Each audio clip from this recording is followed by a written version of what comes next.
بسم اللہ الرحمن الرحیم والصلاة والسلام علی سید المرسلین وعلی آلہ واصحابہ اجمعین اما بعد۔ فقہائے کرام نے احادیث شریفہ اور آثار صحابہ کو سامنے رکھ کر عورت اور مرد کی نماز کی کیفیت میں 24 فرق بیان کیے، جن کا خلاصہ میں چاہتا ہوں آپ کے سامنے پیش کر دوں تاکہ ہمارے درمیان فرق واضح ہو جائے اور اس کے مطابق ہم نماز کو ادا کر سکیں۔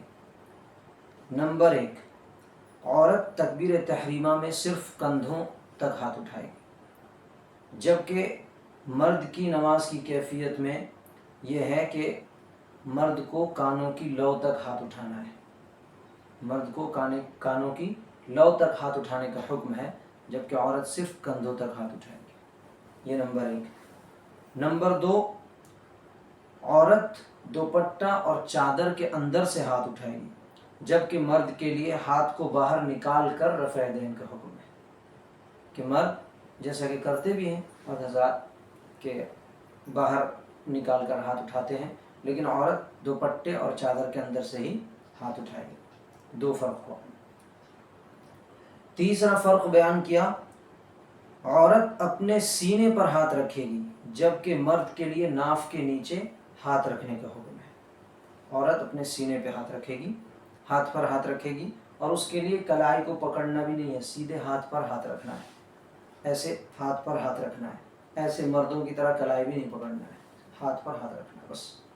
لیکن مرد کے لیے کیا ہے، وہ ناف کے نیچے حلقہ بنا کر وہ کلائی سے اس طریقے سے وہ پکڑے گا ایسے، اور 3 انگلی ایسے رکھے گا، یہ مرد کا طریقہ ہے۔ لیکن عورت جو ہے ہاتھ پر ہاتھ رکھ کے سینے پہ ہاتھ باندھے گی۔ نمبر 4، عورت رکوع میں معمولی سا جھکے گی، جبکہ مرد کے لیے اچھی طرح جھکنے کا حکم ہے۔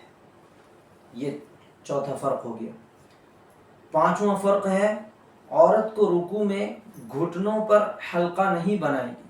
عورت رکوع میں گھٹنوں پر حلقہ، یعنی جیسے مرد حضرات کھول کر انگلی رکھ کے اچھی طرح پکڑتے ہیں، عورت اس طرح نہیں کرے گی، لیکن مرد کے لیے باقاعدہ ہاتھوں سے گھٹنوں کو پکڑنے کا حکم ہے۔ گھٹنوں کو کیا کرے گا، وہ پکڑے گا۔ مرد کے لیے کیا حکم ہے کہ وہ اچھی طرح گھٹنوں کو پکڑنے کا، اچھی طرح پکڑے گا۔ یہ 5واں فرق ہوا۔ 6واں فرق ہے، عورت گھٹنوں پر ہاتھ رکھتے وقت انگلیاں ملائے رکھے گی۔ عورت گھٹنوں پر ہاتھ رکھتے وقت انگلیاں ملائے رکھے گی، جبکہ مرد کے لیے اس وقت انگلیاں کھولنے کا حکم ہے۔ مرد انگلیاں کھول کر رکھیں گے، عورت ملا کر رکھے گی اور معمولی سا جھکے گی، گھٹنوں تک ہاتھ پا جائے بس اتنا جھکنا ہے، پورا جھکنے کا حکم نہیں ہے، جبکہ مرد کے لیے پورا جھکنے کا حکم ہے۔ یہ 6واں فرق تھا۔ 7واں فرق، عورت رکوع میں گھٹنوں پر صرف ہاتھ رکھے گی، جبکہ مرد کے لیے گھٹنوں کو پکڑنے کا حکم ہے۔ اس سے پہلے جو 6واں فرق تھا، کہیں آپ کو شبہ نہ ہو جائے کہ 6واں اور 7واں ایک ہی ہے، بلکہ الگ الگ ہے۔ 6واں فرق یہ ہے کہ عورت ملا کر انگلی رکھے گی گھٹنوں پر، جبکہ مرد کھولے ہوئے رکھے گا انگلیاں۔ اور 7واں فرق یہ ہے کہ عورت گھٹنوں کو پکڑے گی نہیں، مرد گھٹنوں کو اچھی طرح پکڑے گا۔ یہ فرق ہے، عورت صرف ہاتھ رکھے گی اور مرد پورا ہاتھ سے مضبوطی سے گھٹنوں کو پکڑے گا۔ یہ 7واں فرق ہے۔ 8واں فرق بیان کیا، عورت رکوع میں گھٹنوں کو ذرا خم دے گی، ذرا سا خم دے گی، یعنی تھوڑا سا ایسے کرے گی، لیکن مرد کے لیے گھٹنوں کو خم دینا منع ہے۔ خم دینے کا کیا مطلب ہے؟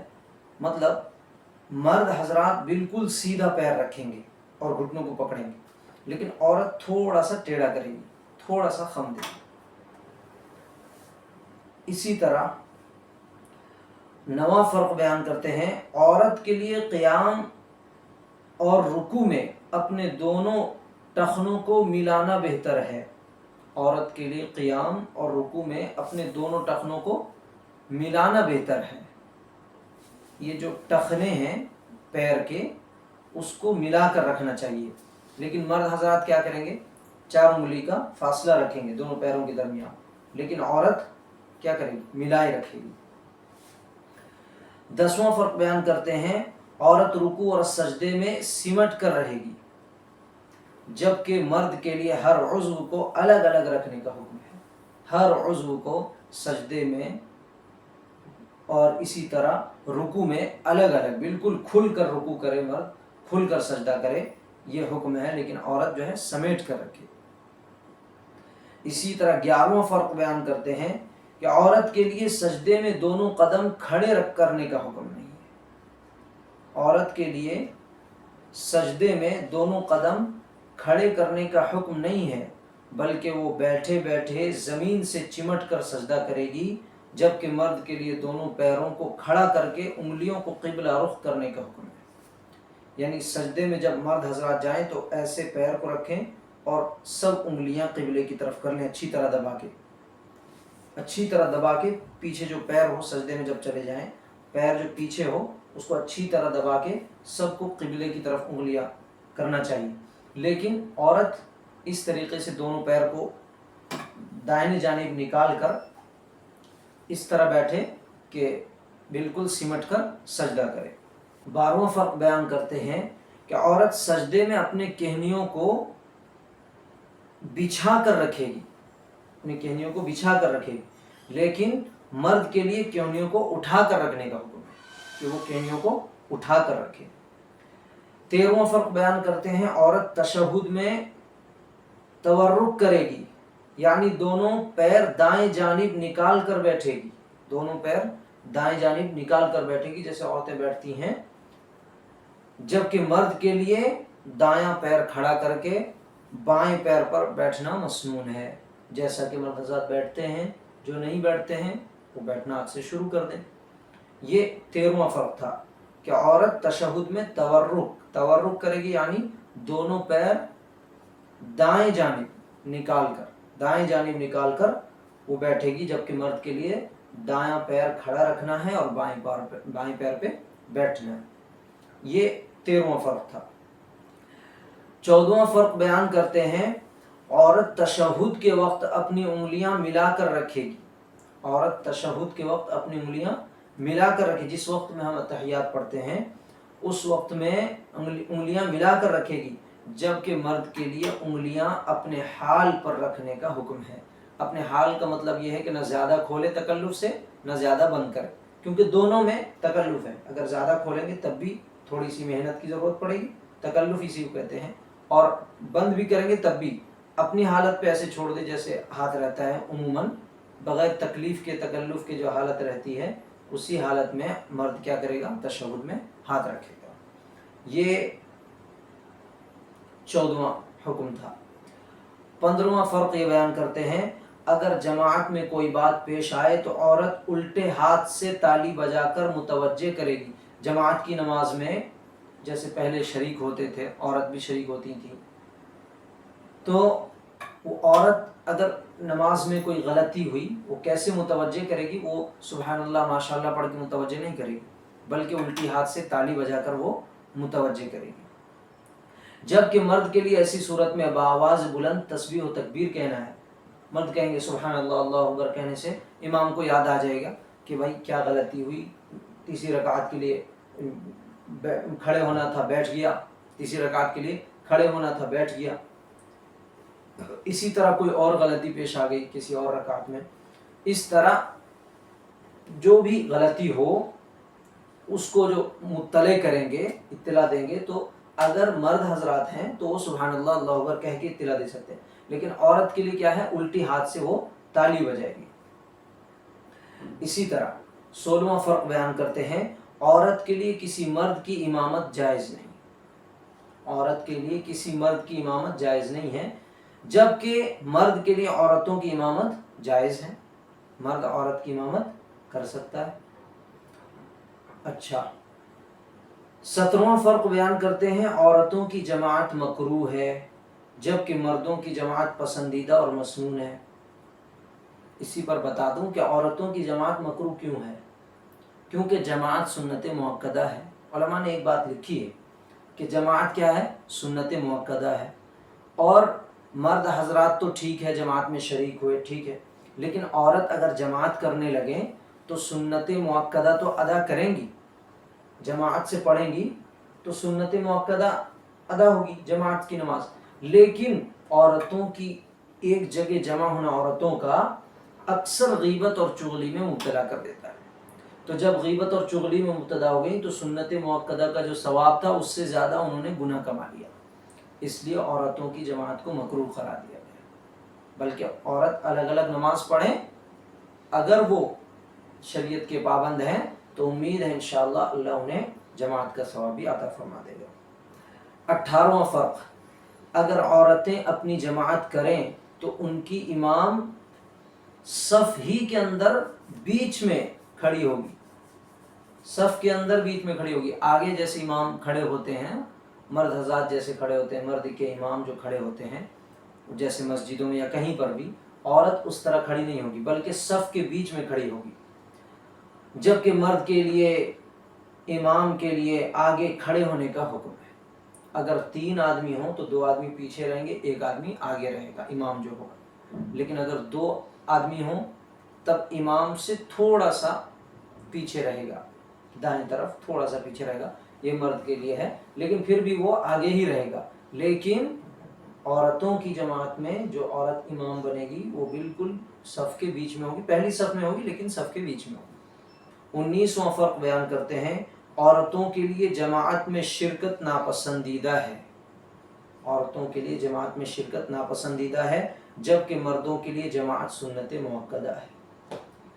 عورتوں کے لیے جماعت میں شرکت ناپسندیدہ اس لیے ہے کہ عورت اگر جائے گی نماز کے لیے تو فتنے کا اندیشہ ہے، فتنے کا اندیشے کی وجہ سے ناپسندیدہ قرار دیا گیا۔ لیکن مفتی سعید احمد صاحب پالنپوری کہتے ہیں، بیان کرتے ہیں، انہوں نے بتایا مسئلہ کہ اگر عورت مارکیٹنگ کے لیے جا رہی ہے، بازاروں میں جا رہی ہے، اور وہاں تو زیادہ فتنے کا اندیشہ ہے، وہ جب مارکیٹنگ کر رہی ہے، شاپنگ کر رہی ہے، اگر وہاں ان کو فتنے کا اندیشہ نہیں ہے اور اس طریقے سے وہ مارکیٹنگ کر رہی ہے، شاپنگ کر رہی ہے، تو جب اذان ہو جائے، نماز کا وقت ہو، تو نماز مسجد میں جا کر پڑھے، کیونکہ مسجد میں تو کم اندیشہ ہے فتنے کا، اور بازاروں میں اور ادھر ادھر میلوں میں تو زیادہ فتنے کا اندیشہ ہے، جا کر مسجد میں نماز ادا کرے۔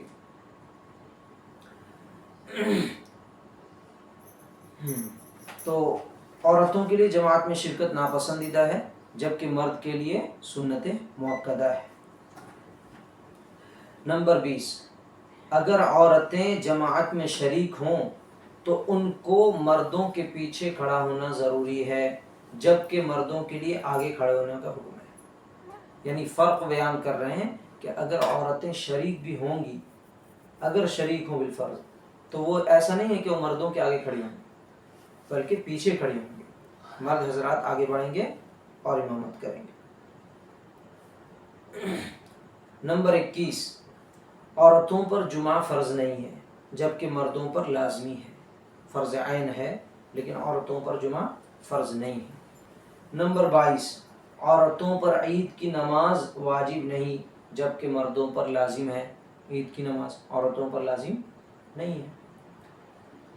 نمبر 23، عورتوں کے لیے فجر کی نماز اسفار یعنی روشنی میں پڑھنا مستحب نہیں، بلکہ انہیں اول وقت فجر کی نماز پڑھنے کا اہتمام کرنا چاہیے، جبکہ مردوں کے لیے اسفار میں پڑھنا افضل ہے۔